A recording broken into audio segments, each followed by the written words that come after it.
Okay, guys, today we are with the professor Yohanan Petrovsky-Shtern. He is a professor of Jewish history at the Northwestern University. Welcome, and I'm very glad to have you here. Thank you, Alex. Thank you. And we are going to continue series of lectures which we have under the supervision of the Hebrew University, the Department of Russian Studies. And we call this series of lectures Empire Strikes Back. That's the name of the series. And today we want to speak about the great patriotic war, the nation against the empire. And my first question is actually this sequence of events which started with the Revolution of Dignity of 2014, and now we have this, I don't know how to call it even, it's kind of huge war, which we never imagined we could have in 21st century. Would you describe it as a kind of independence war for Ukraine? Well, definitely it is an anti-colonialist and an anti-imperial war. It's the war in which the country, which is a nation in the making, is fighting the empire that does want to keep that particular nation under its grip and doesn't want it to let go. So we are talking about the continuation of the revolution that is known as the Orange Revolution and the Revolution of Dignity. Now we have a different type of the Maidan.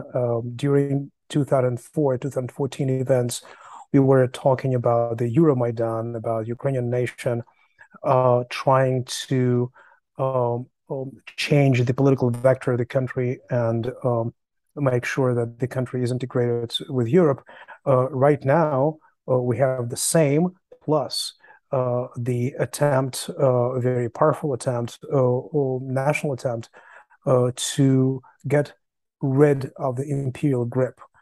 The grip of the empire that does not want Ukraine to be part of Europe, that wants Ukraine under its aegis, that wants Ukraine back, that wants to make sure that Ukraine is joining the community of brotherly Slavic nations and knows its place within this union, the second or the third place after Belarusians and Russians, of course, and would never be part of any kind of European Union, NATO, or liberal democratic development. May I say something maybe controversial, but despite all these casualties and devastation, the physical devastation of the Ukrainian cities, in some aspects for the Ukraine, there is a positive thing in terms of building the nation. It's in this threat of Russia, the external threat, which is actually forcing people in Ukraine, after many years, they could not decide where they are, just to stand up and take a position and maybe build a nation by this way. You know, Ukraine pays a very high price for becoming a political nation. And of course, as we know, the 2004 events of the revolution that is known as the Orange, these events were entirely peaceful. There were massive peaceful protests with hundreds of thousands, up to 700,000 to 800,000 people protesting against the stolen elections in the Maidan. The Revolution of Dignity also started as entirely peaceful protest against the corrupt regime that suddenly, overnight decided to turn the political vector of the country from Europe to the customs union, to the reunification with the set of countries under the aegis of the Russian Empire. Nobody knew that the price for that political choice would be so high. And of course, from a perspective that I can call quite cynical, it is a positive moment for the Ukrainians and for the Ukrainian nation to do what they are doing now, to not only to take a stance, not only to go to the Maidan and say, I am against the empire or I am pro-European, but also to take guns in their hands and fight the invaders, and sit in the trenches and die for the sake of the political independence and for the rights of self-determination. This is a very high price, and we know that thousands of Ukrainians are paying for that. I would not only talk about people who are in the trenches. Nobody knows what is the size of the Ukrainian army. It is, kept under complete secret. We really do not know, but we know that there are more than 5 million Ukrainians who became refugees as the result of the war. 1.5 million, about that number, that were transferred forcefully into the Russian Federation. More than 500,000 children that were killed during these events, and the mobilization of the entire country. I don't know anybody in Ukraine who would be able to stay aloof and who would be able to keep some neutrality. Everybody is involved. Among my colleagues, friends, students, I would say there are people who are in the trenches at the front. There are people who are in the territorial defense, the so-called teroborona. There are people who are refugees or people who are helping the refugees. There are people who are raising funds wherever they are in order to help Ukrainian army. Everybody is participating, and what we are witnessing the making of the political nation. Ukraine is paying extremely high price for that, but I need to tell you that many countries, not only Ukraine, paid extremely high price for becoming a political nation. Yeah, of course, also we in Israel, we had very intense independence war with almost 1% of casualties, which is a huge number compared to the small population of Israel at that time. How do you see the political situation in Ukraine? There's a high expectations now from Ukrainian people, and they have very high drive and high motivation. If they would not be able to take back the territories which are held now by Russians, would it have impact on the political situation, on the national spirit of Ukraine? Of course. I don't think that there is any chance for Ukrainians not to get back their territories. When I'm saying no chance, I do not mean to say that the war will end up in a month and a half with a total victory of the Ukrainian troops and with the return of the Ukrainian territories. It might not end up in 3 months, in 4 months. It might not end in half a year. But what I do see the political, military will of the Ukrainians of different ethnic origins, of different geographic origins. They can be from Eastern Ukraine, from Western Ukraine. They can be, speaking Ukrainian or Russian language or Surzik. But whoever they are, there is a united political will of about 87% of the population to get the territories back. And nobody is ready to sacrifice the territories for peace. So what Mr. Kissinger is advising is so much against the grassroots reality in Ukraine. So you might shrug your shoulders and ask a question, does this guy know anything? Most likely no. So anybody among the Ukrainian leaders who is thinking, well, maybe we should somehow compromise.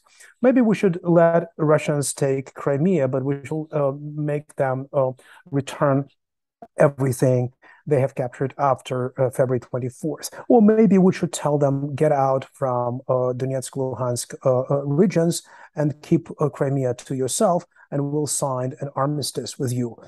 Anybody who says that knows that the days of that particular political leader would be numbered, meaning that the spiritual mobilization of the people on the ground is so strong that any kind of reconciliation with the aggressor on the basis of but Professor, we know in history.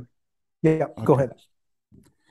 Just what I'm saying, we had in history many examples when this such conflicts couldn't be at some point frozen, like it's South and North Korea, for example, or even South and North Vietnam, or Turkish and non-Turkish Cyprus.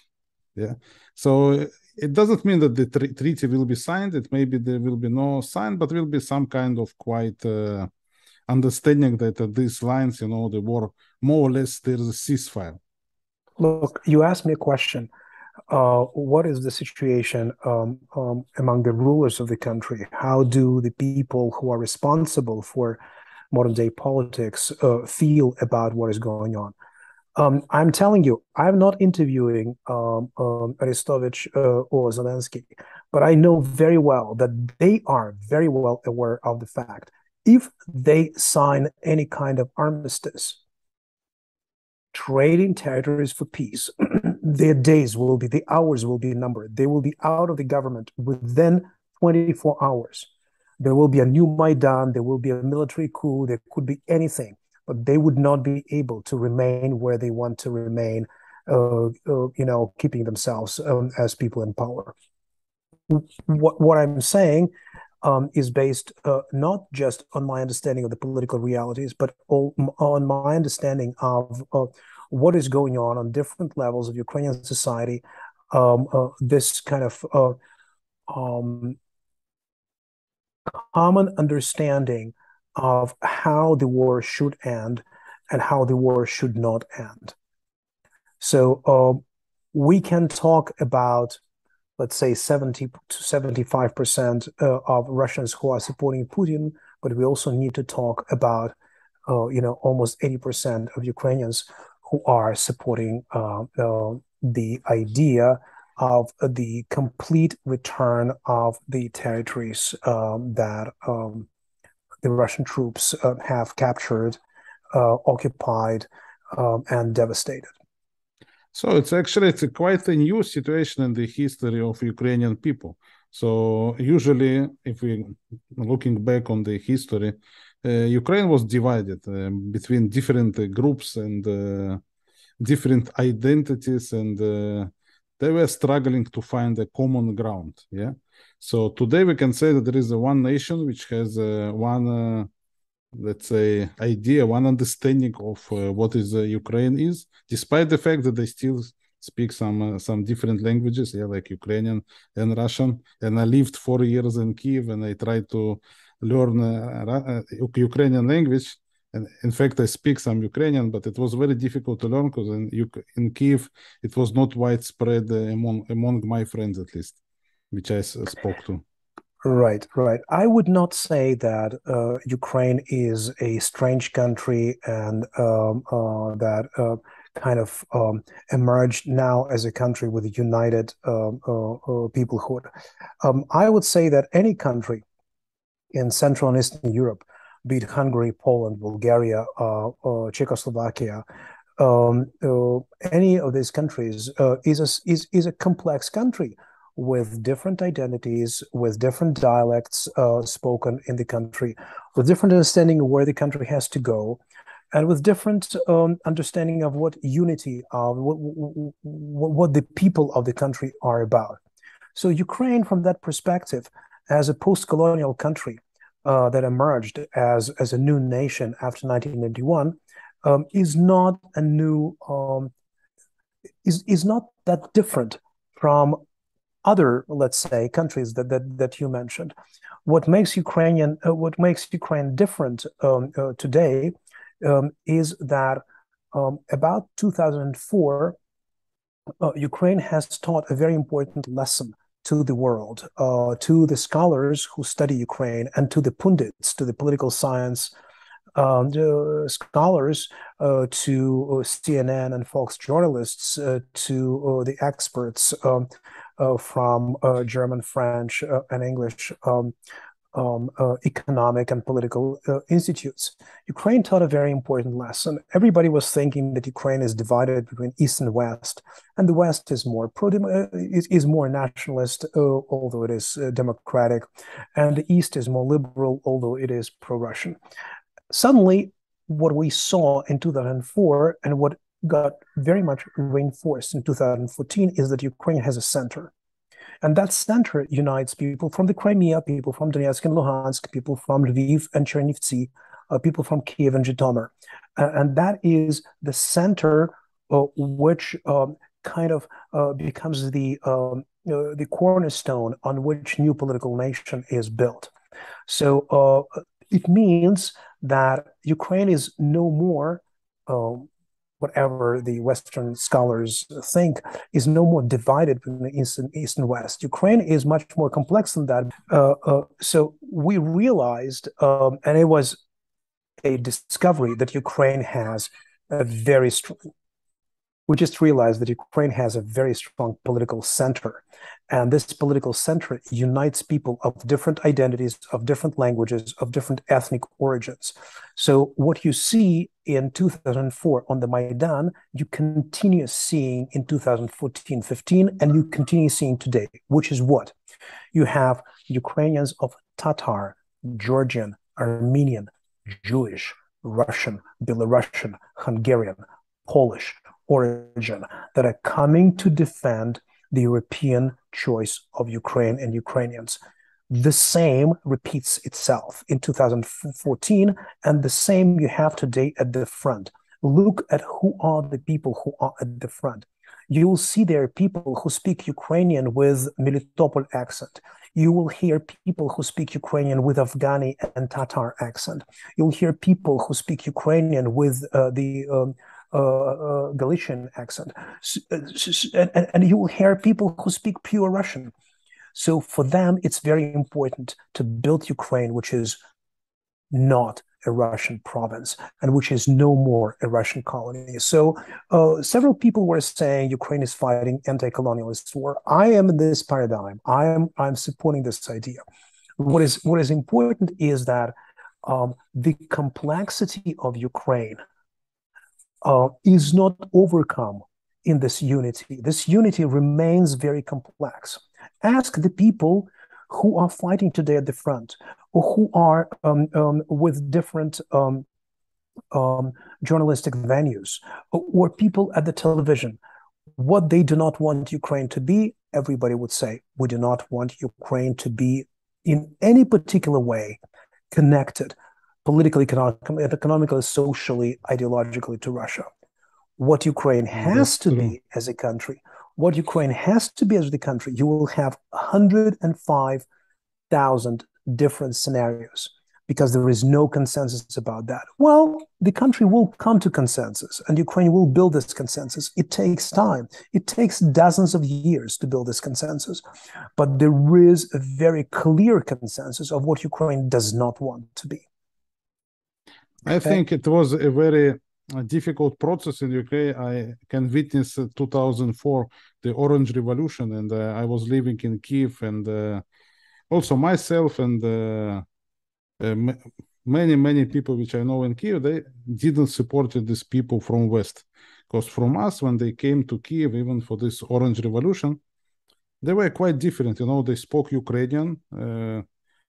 Prominent different Ukrainians, and they looked kind of strange people inside Kiev, and we felt in danger. We felt not in danger, I don't say in danger, but we felt there was a common saying that you should not let these people from West to rule the country. Even better to vote for Yanukovych, which everybody knew that Yanukovych is not a good candidate. Yeah, his history was obvious for anyone, and I remember I was asking myself, what should I do? Should I support Yanukovych? And many other people, we were sitting and talking, we would say it's horrible to support Yanukovych, but we need to close our nose and vote Yanukovych, because otherwise these people from West will come and they will change the country.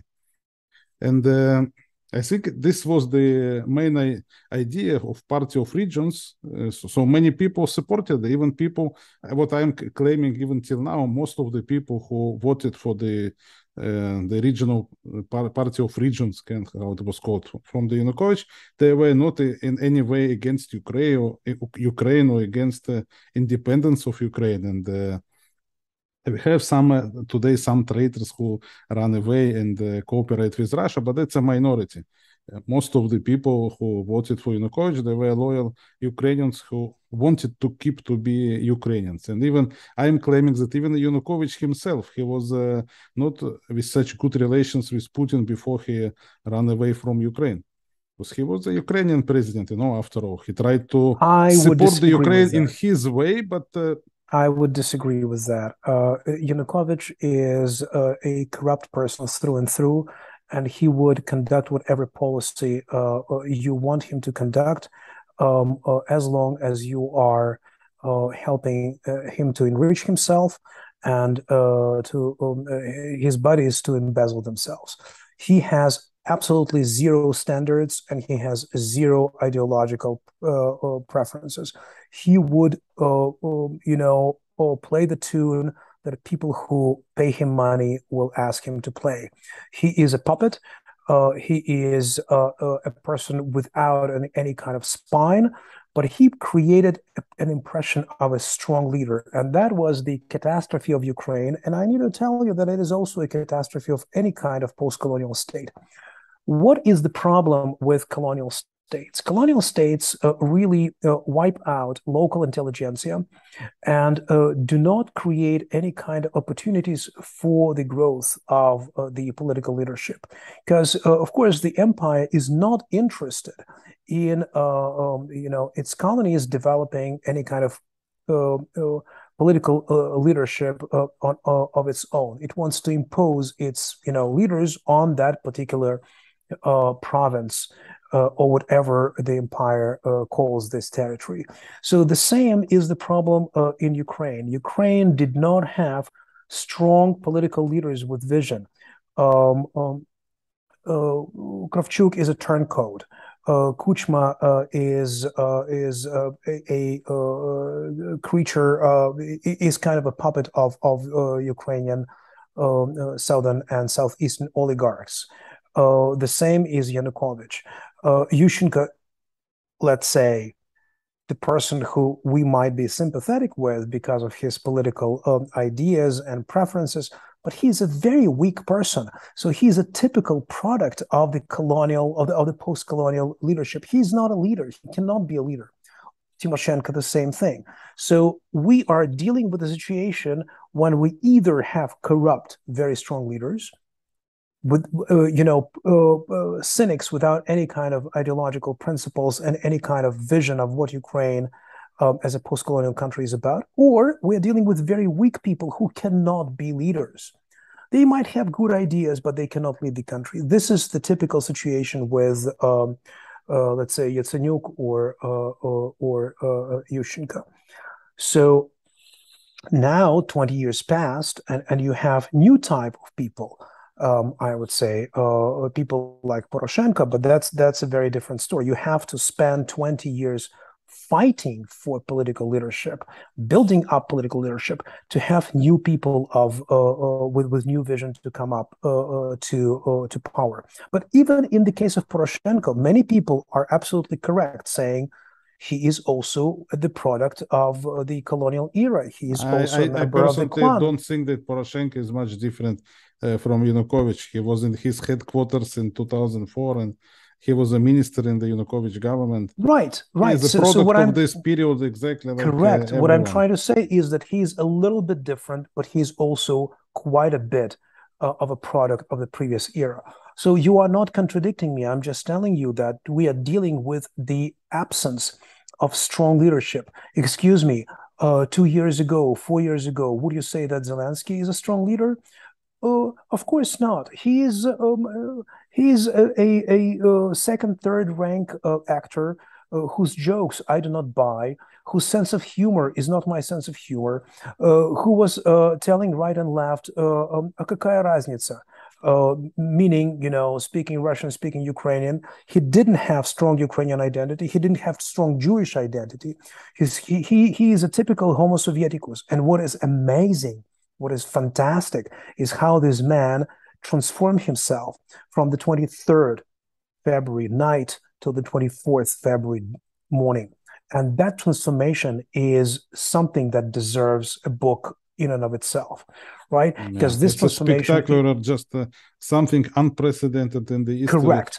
It's complete surprise. Right. It is a surprise because I considered him, Homo Sovieticus, one of these, very weak leaders with no vision, with no understanding. Now he emerges as a very different person, and he strikes me every day in a positive way. Of course, he makes mistakes. Of course, there is a corruption in his cabinet. No, I mean, contrary to what you are saying, I personally liked him a lot when he was an actor, and I liked his movies, and of course his TV series, which was bought now by Netflix, about how to become the president. Yeah, right. So, right. But you said, I was saying when he was running for the president, I was saying, okay, he's a very nice actor, but there is a big difference between playing the president and being a president. And being a president, right? And in such a difficult country as Ukraine, so I was just thinking what he is doing, and he will deal with Putin. You look on this. Putin look like taken from these cheap James Bond movies from the 60s, all this golden finger and all this. He's looking like Rio, the comic figure, but very frightening. And then you say Zelensky is a small Jewish guy, what he will do with him. Well, but he is very well built, and he takes good care of himself, and he is very well advised. And his texts from the beginning of the war through the first months of the war were extraordinary, and he managed to build up, to rally the nation around his slogans, around the army, around the defense of the country. That is extremely important. He was also the first person to say out loud that Ukraine is fighting the great patriotic war of the Ukrainian people. I was very much surprised by that for, I would say, 2-3 reasons. First, as we know, Russians were the first to use the terminology of the Second World War against Ukrainians. Russians were the first to say that Ukrainians are Ukronatsiki, that they are not fighting, Ukrainian people. They are not fighting, anybody who lives civil population in Ukraine. Denazification. Right. They need denazification, and they are fighting Ukronatsiki. And Ukronatsiki sounds like я украл что-то у нациков, right? So I stole something from the Nazis. So Ukrainians who are stealing from the Nazis, they are not good to be the Nazis. They are not the Nazis. They are Ukronatsiki. And also this diminutive, Natsiki, right? So they are not really the Third Reich. They are like some small Nazis. They are pretending, but they are really not what they are trying to pretend to be. They are Ukronatsiki, they stole the ideas of the Nazis, but they do not have the nationalist ideas of their own. So they are second-rank, subhuman figures, and this is the people. These are the people who are running this big country that we are coming to liberate from those Ukronatsiki. So that was the first reason for Ukrainians not to use the terminology of the Second World War. But they not only did that. Something else happened that was also very much counterintuitive. The word Ukronatsiki and the word denazification were, of course, the words of FSB propaganda, of the Russian state security propaganda, that were channeled from, let's say, bottom to the bottom of the society. So when you hear the Russians saying that we are coming to Ukraine to find Bandera, when they are torturing Ukrainians who were taken prisoners of war and saying, tell us where Bandera is and we'll let you go, they are absolutely brainwashed by the Russian propaganda that tells them that once we get rid of Bandera, Ukraine will be liberated, right? So they are getting these ideas not because they learned them at school, not because they feel about that way, not because this is the commonsensical understanding of things, but because they get this kind of ideology and propaganda through Skabeva, through Solovyov, and other scoundrels who are mouthpieces of Putin. Something very different happened in Ukraine. Suddenly people were using the word rashisty. Rashisty is not a diminutive word. It's the word that respects the enemy, that understands that the enemy is the enemy. And rashisty is, of course, fascisti and Russians put together. So there was the word that Ukrainians adopted on the grassroots level. Nobody was using this word among the TV anchors initially. It was the word that kind of emerged, what we call in history, in social history, bottom up. People were using this word, claiming that Russians are not just Russian soldiers, but they are fascisti. They behave as fascists. They think as fascists. They treat the population that they came to occupy as fascists. So they are fascisti. Then, immediately afterwards, another word appeared.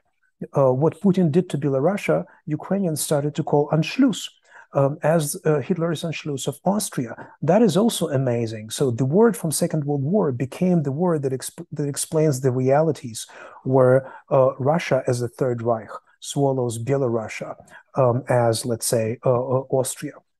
I think another very important thing. Give me 1 second. Give me 1 second. Sure. Then other words started to emerge from the same contexts. Let's say everybody was talking by the beginning of March, I would say second or third week of the war, that Putin's blitzkrieg failed. That he planned to take Kyiv in 3 days and sign the armistice and get rid of the Ukrainian government in a week. Nothing of that happened. So everybody was using the word blitzkrieg because Ukrainians of any origin, of any age, they know this word. So they were transferring their own experience onto the experience of the Second World War and kind of appropriating the experience of the Second World War, showing that as Hitler failed with his blitzkrieg against the USSR, Putin failed with his blitzkrieg against Ukraine. What was amazing about all of that, that using all sorts of words to designate Russia as Third Reich, Ukrainians were not using the same kind of terms and ideas to describe themselves as the USSR. That they would not, they did not want to do.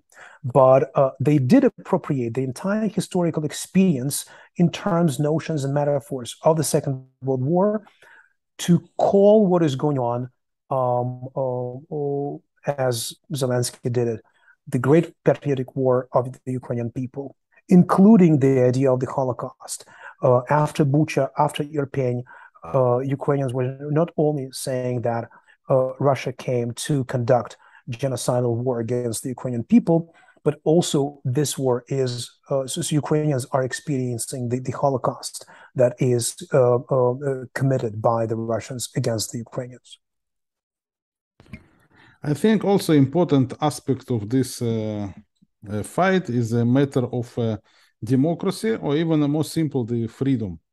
You know, when you live in Ukraine or when you listen to Ukrainian TV stations, I'm not speaking now during the war, but before the war, there was a complete democracy in Ukraine with all the corruption, and under any president of Ukraine, under Yanukovych, Kuchma, whatsoever, we always had freedom. And even if we remember Zelensky built himself making fun of Yanukovych.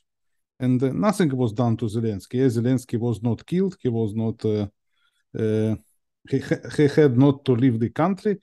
So it's a big difference compared to what you see in Russia.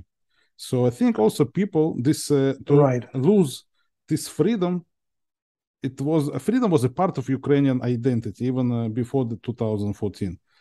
And to lose it and to become a Russia or to become a LNR or DNR, which were good examples what would happen to the rest of the Ukraine. And that's also, I think, made people to make the decision. And I can tell you something also what I started to talk about the problems which we had all in Kyiv and this central part of Ukraine and then the Right. Kharkov and Dnipropetrovsk with the people from East. And what I see from 2014, people stopped asking this question and then stopped to hesitate and they just picked the side. What I feel, and I have many friends in Kharkov and Dnipropetrovsk, they all became completely with one mind of we are Ukrainians, even if they don't speak Ukrainian language, or previously they were afraid of the influence from the West, from the Western part of the country. When you see when you have to take a side and it's something very concrete, most people, I think 90% did this choice to become an Ukrainian. And some people which I never thought went to fight in the front line. Right. Let me ask you a question.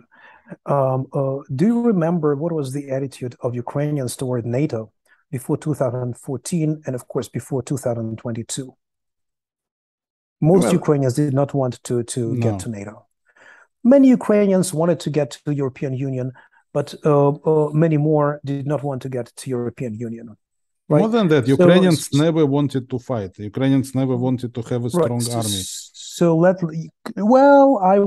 I would doubt that. I would not discuss that. It's more complex than what we would think. When I was leaving to Israel, all my friends in Kyiv, they told me, "What are you doing? You have wars. You have all the time problems in Israel. Stay in Ukraine. We are very peaceful. We have nobody to fight with. We don't need army. It's a peaceful country. Stay here. Why you need to go?" So that was the main point. We are a peaceful country.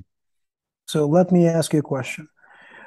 Who is now bringing Ukraine much closer to the NATO membership? Who is really pushing Ukraine to join the European Union? Who? Oh, that's clear. That's what I said. Despite all this devastation, Putin is building Ukrainian nation very fast. So Putin, this idiot who is saying that Lenin built Ukrainian nation in 1922, he is actually building Ukrainian nation. He is, without any joke and without any exaggeration, he is one of the most important builders of the Ukrainian nation in 2022. Whatever you say about it, it might sound very cynical, it might sound very sarcastic, but that is really what is going on. He did not want Ukraine to join NATO, but he pushed Ukraine to NATO. And he made hundreds of thousands of Ukrainians revisit what they think about NATO membership. Now they see, had they been members of the NATO bloc, NATO would be defending Ukrainians on the battlefield, not just sending the armament, HIMARS, half a year later, and let's say armored vehicles 3 months later, and some armament, with a month of delay. They would be fighting for Ukraine. You would see NATO troops defending Mariupol and Kharkiv, and Ukrainians are now very much looking up to NATO, understanding that NATO is a bloc that they are ready to accept into Ukraine, because Ukrainians are much more courageous, are much more skillful, and they demonstrate amazing courage on the battlefield. Whereas NATO, for first 3, 4, 5, 6 weeks of this military campaign, of this war, was hesitating and saying, no, we do not want to send any kind of armaments. We do not want to send any kind of lethal weapon. It's very dangerous. We do not want to engage Putin troops directly. We cannot close the sky. They were cowards. They really behaved as cowards.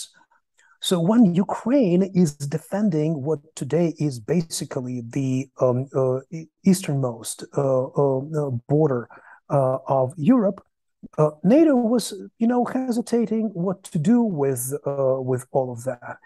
So I like these jokes when Ukrainians are saying, we are ready for NATO to join Ukraine, because now Ukraine is kind of a political military leader in Europe, and not the NATO.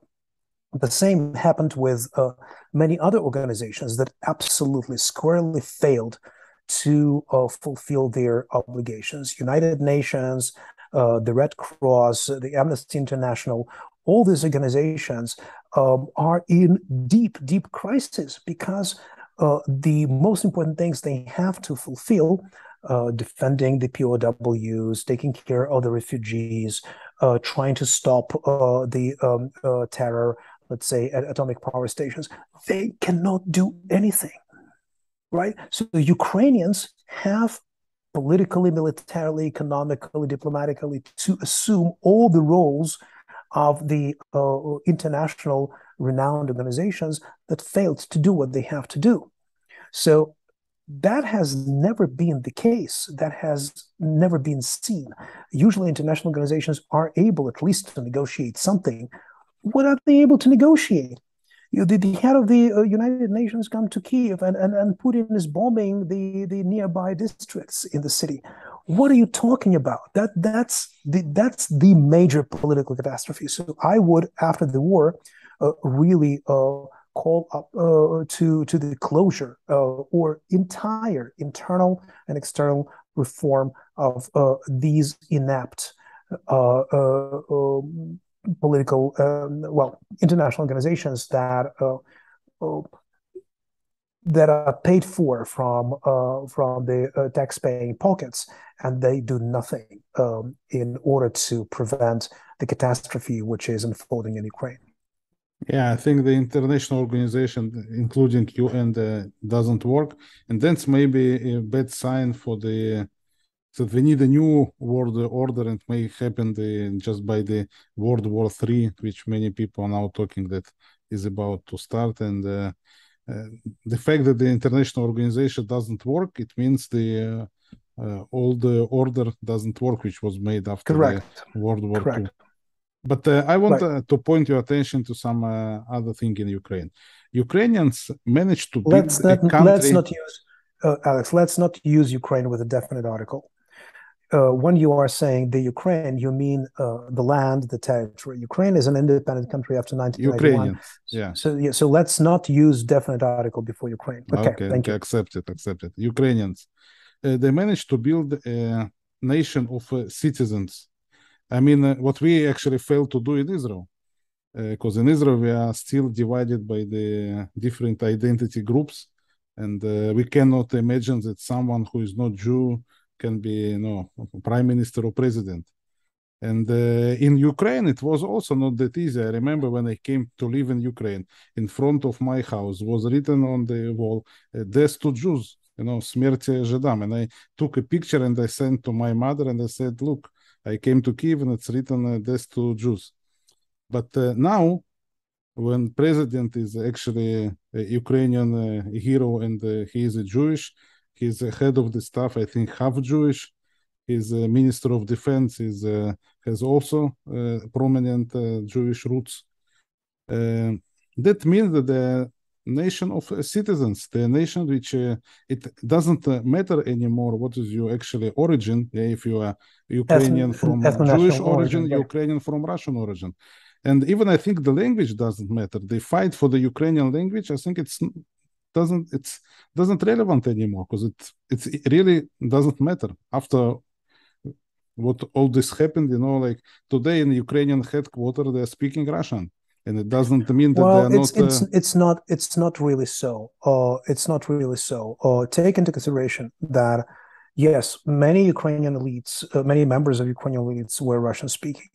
Many of them were speaking not Russian language and not Ukrainian language, but a kind of surzhyk, which is a funny word of Slavonic origin, which means half a language, which is a mixture of Ukrainian and Russian.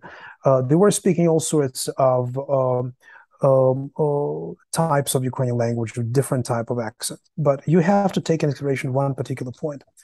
Putin weaponized the Russian language. He says, whoever speaks the Russian language, wherever the person speaks the Russian language, this person is representing the Russian territory, the great Russian culture, and we need this person to be part of great Russia. Yeah. So, but it failed. It failed, in fact. Hold on a second. What Hitler was calling Lebensraum, that is to say, жизненное пространство, життєвий простір, the life realm of the German people and for the German people. Putin translated from the territorial concept into the linguistic concept. Now you have Русский мир, which is basically the Nazi Lebensraum. It is 100% fit or 100% match for that particular term. So Lebensraum and Russian world are two similar concepts, one of which means territory and another means language. Why is this important? Because now Ukrainians are threatened by anybody who speaks Russian, and the Russian language declared as a weapon of that new, fusion war is something that Ukrainians are trying to resist. And if you if you're listening at least once a week, any kind of reports from the front line, the soldiers are saying, right now we are fighting. We speak the language with which we grew up. It might be Russian, it might be Surzik, it might be, other kind of mixture of Ukrainian and Russian. But once the war ends up, we will switch to Ukrainian language. You hear that people speaking not because, the TV anchors tell them you have to switch to Ukrainian. No, but because it is kind of a desire of the heart to switch to the Ukrainian language. That's extremely important. I need to tell you that Zelensky's Ukrainian language was not superb, and many people in his environment were not speaking superb Ukrainian language. What they did over the first hours and first days and weeks of the war, they realized that Ukrainian language is something that should glue the nation, because the Russian language is a threat, is part of this, Lebensraum that they are fighting. So I would say that, yes, it is a difference. There is huge difference, как говорят в Одессе, две большие разницы. They say in Odessa, two big differences, right? So, yesh. Of course, many Ukrainians who were Russian-speaking are now today retraining themselves to speak Ukrainian language on a regular basis. It takes enormous effort. It takes time, but that is what is going on in Ukraine. You are right. Ukraine became the country of citizens, but the language of the country, the official language of the country, also due to the and through the events of last half a year, the issue of language became extremely important, and Ukrainians weaponized the Ukrainian language against the weaponized Russian language. I want to ask you a difficult question. Okay. Since the start of this war, I really did not like what happened to Ukrainian freedom and freedom of speech and freedom of press in Ukraine.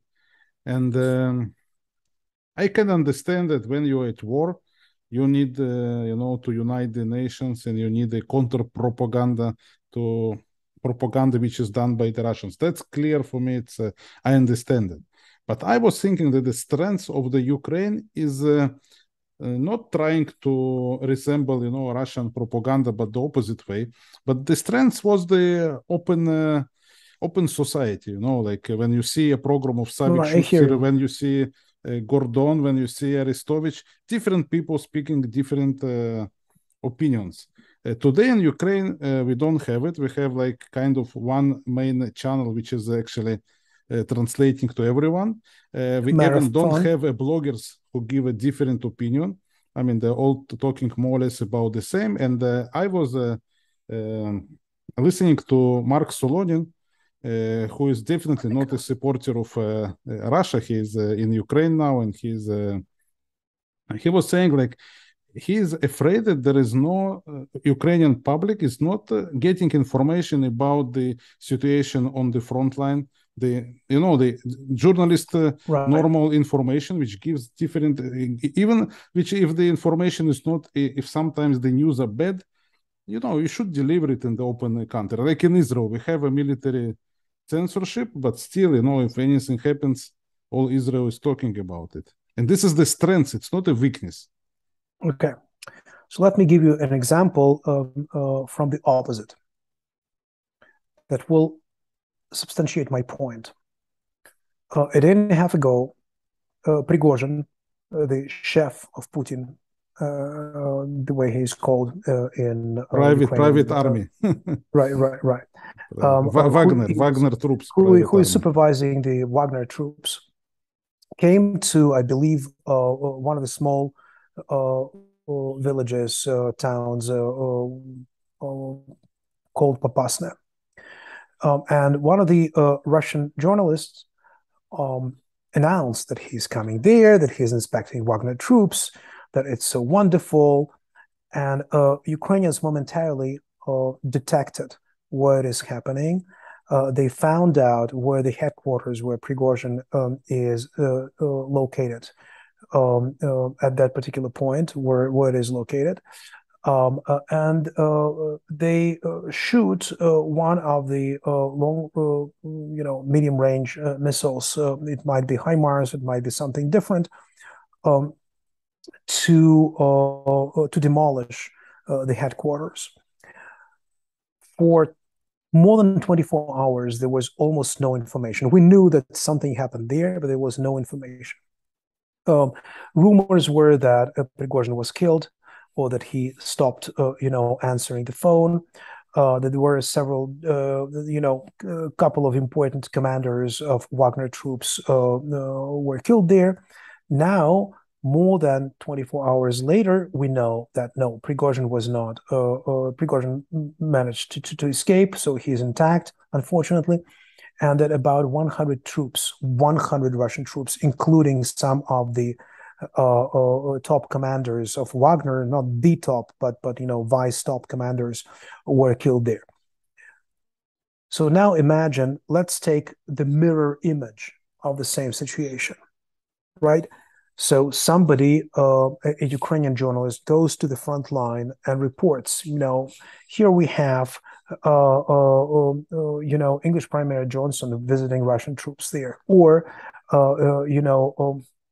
one of the top commanders of the Ukrainian army came to inspect the trenches, let's say somewhere near Kherson.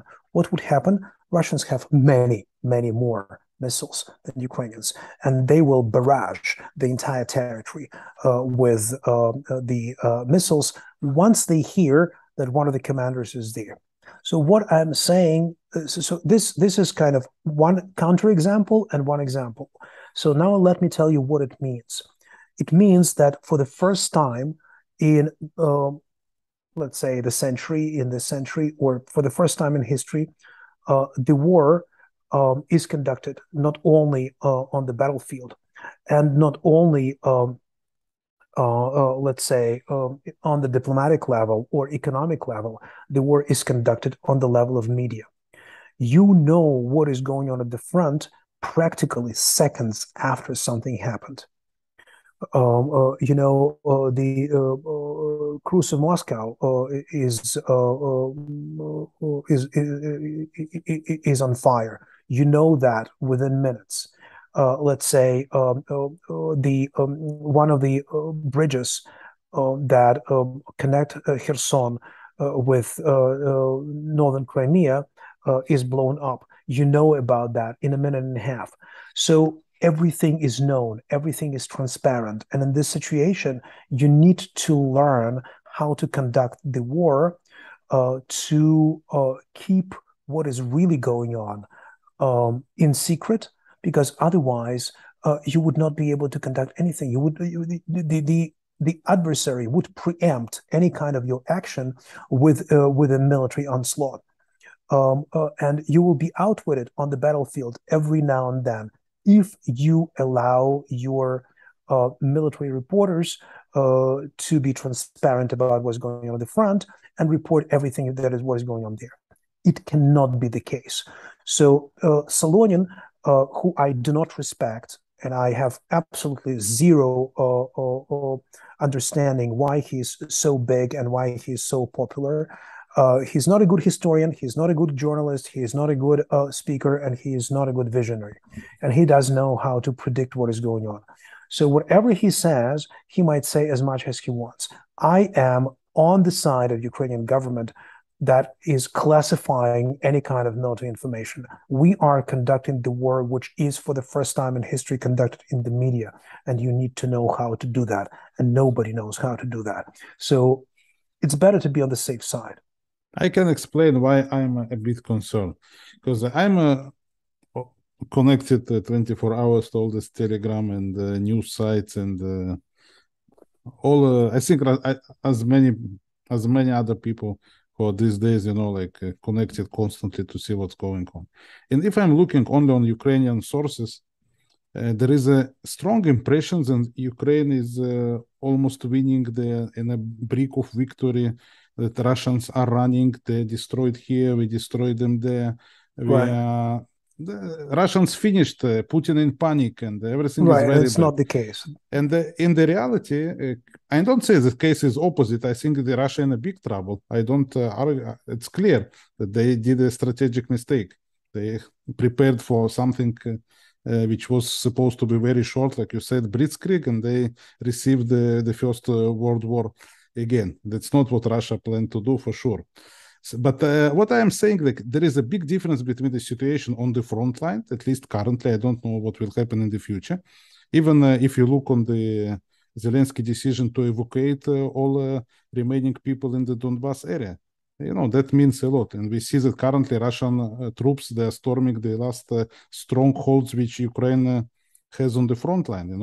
If they lose these strongholds, Donbass will fall, and situation is not so good on the front line. But what I'm saying, my problem is, because I know the history, I'm a big fan of the history. And I remember the First World War when the Germans suddenly understood that they signed on the capitulation. They had the impression and they pressed that they're about to get a victory, because no one told them that the situation actually is not so good on the front lines. So sometimes when reality is completely opposite from what you are presented with, it can be a big crisis, I hear what you're saying. I hear what you're saying, and psychologically, I agree with what you're saying. Yes, if you watch the marathon, if you watch the Ukrainian, official marathon, you have an impression that everybody in Russia is in panic, that Putin oligarchs are already conducting behind his back all sorts of negotiations. Yes, he is dying today, tomorrow he is dying. Right, he is dying. And when he appears in public, he is in excellent shape, and he speaks nicely, nicely. He speaks nasty things, but I am not a doctor, but I don't see this reality which is correct. Told. I also don't. So he's in full control of himself, and they are saying "Русский истерика," right? They are really they go ballistic about what is going on the front, and actually, it doesn't seem to be the case. So now let me tell you that any professor of history, any scholar of history, any student of history knows there are two types of documents. Well, there are many types of documents, but there are two types, of documents that we are dealing with on a regular basis. There are descriptive documents that describe the situation as it is on the ground, right? And there are prescriptive documents which tell you what the reality needs to be. Right, if you are talking about the statute of an organization or a constitution of the country, or or traffic rules, these are prescriptive documents. Do this, do not do that. These documents do not tell you what is really going on. So many things that you find today on Ukrainian television, on Ukrainian radio, in the news, are prescriptive documents. They are telling you, what this is more or less what is going on. But, we are telling you that things are moving in the right direction. Well, things are moving in the right direction. Let me remind you what day of the war is today, right? When Putin wanted to finish the war, right? So what he wanted to capture and had by March, the latest. So nothing of that happened. So which means that Ukrainian propaganda that pushes you a little bit he withdrawn the force from Kiev, and that gave the boost for the right confidence, for sure. So if Ukrainian propaganda allows itself to say that things are a little bit better than they are, it reinforces the national spirit. It helps the troops. It kind of neutralizes the discussion of how bad is the situation on the front. It shows the West that Ukrainians are able to fight. And you might say that it is not really what is going on. I agree with you. But the question during the war is not whether it reflects or doesn't reflect the reality. The question is whether it works or doesn't. And so far, it has worked. Okay? And that is the most important thing that we need to say. We are talking about functions. I am pissed off by all of that. I need to tell you why so. For a very simple reason. I'm a historian. I am describing the events that are happening now. And I do not have a single source of information that is trustworthy. Because everybody, or I would say the opposite, nobody is telling you what's really going on. Because what is really going on is absolutely classified. What is in preparation is absolutely classified. And I agree with that because it does work. We are living in the world where everything is transparent. And if you do not classify certain information, if you tell what is going on, what the country is preparing to do, that information will be in a minute and a half on the table of Patrushev. And trust me, they would know how to counteract. No, it's a good point. I think it's a valid point, but still I would prefer to see, I don't know, Savik Shuster now having a program on the Ukrainian TV, discussing and maybe even under the military censorship, but still some journalist work. Because what we see now is just pure propaganda. It's not pure propaganda. I would love to see Portnikov on the Ukrainian marathon. I would like to see Espresso joining the Ukrainian marathon. I'm very much upset by the fact that Ukrainian media, because of the big political game, did not want to accept Espresso, that I like very much, into the mainstream Ukrainian marathon. I think this is a mistake. I think this is silly. I think this is, I don't know how to say it in English. There is a good word, it's a milka. Right, it's not the sign of the people in power who are very much confident in what they are doing. It's a sign of cowardice and of hypocritical behavior, and I don't like that. But I'm not saying that it is forever. It might change, and I hope it will change. So I have also my hopes for the changes for the better. In Ukraine, in the way Ukrainian authorities handle the coverage of the war. Professor Petrovsky, we are approaching the end of our conversation, and I want to ask you, how do you think these days will be written in the history? If, I don't know, not in our time, but in 100 years from now? Look, not in 100 years from now. There are at least 5 people right now who are writing monographs about this particular war. Including yourself, right? I would not say that, but you are writing maybe, also a book on maybe not. I told you, I'm not divulging all the information. I also have my military secrets, but there are 5 people, very well-known historians, and some exceptionally well-known journalists in England and in the United States, who are writing about the events that are unfolding in front of our eyes. It's extremely difficult to do. There are people who do that, talking about, big political picture. Timothy Snyder is writing he's not really writing, but he is composing a radio book. He writes short essays and he reads them, and thus a very interesting picture of what is going on almost weekly basis emerges. And he talks about big politics. He talks about Ukraine and Europe. He talks about Putin and Zelensky.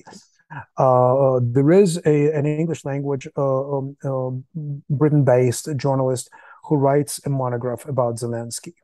My colleague from Harvard, my senior colleague from Harvard, is writing a very interesting book about the Ukrainian attempt to become the gates of Europe that are kind of closing Europe to Russia, but opening Europe to Ukraine. The gates that are closed to one side and open to another side. There are other people who are writing books about the situation in Ukraine, and everybody has his or her own approach to the events. So we will have at least 5 monographs, 5 books, book size discussions of the current war by, let's say, September next year, maybe even earlier. And you will have quite a number of different approaches to what is going on. There are people who are very much pro-Ukrainian. There are more sober people. There are people who see things from the European perspective, explaining the weak points in the European democratic structure and the failure of Europe to support Ukraine, despite all of the support that Ukrainians are getting from rank and file Europeans. So there are people who provide us with very different approach to what the current war is about. And we will be reading these books not in 100 years from now, but trust me, by September of the next year. Okay, Professor Yohanan Petrovsky-Shtern, thank you very much. And, we talked today on the Ukraine, on the Ukrainian nation, Ukrainian people. Maybe next conversation we will have on Russia, actually what happened in Russia, how actually we get to the point when there's a bombardments of Russian ammunition on Kyiv, on other cities. It's, it's quite a way from the 90s till now, from the end of this USSR. Right. It'll be a discussion of a very deep tragedy that, unlike Ukrainian tragedy, from my perspective, doesn't have a beam of light at the end of the tunnel. We can talk about that. Okay. So thank you very much. Very interesting conversation. Absolutely, Axel. Looking Good forward luck to you. To see you next time. Thank you. Take care. Bye.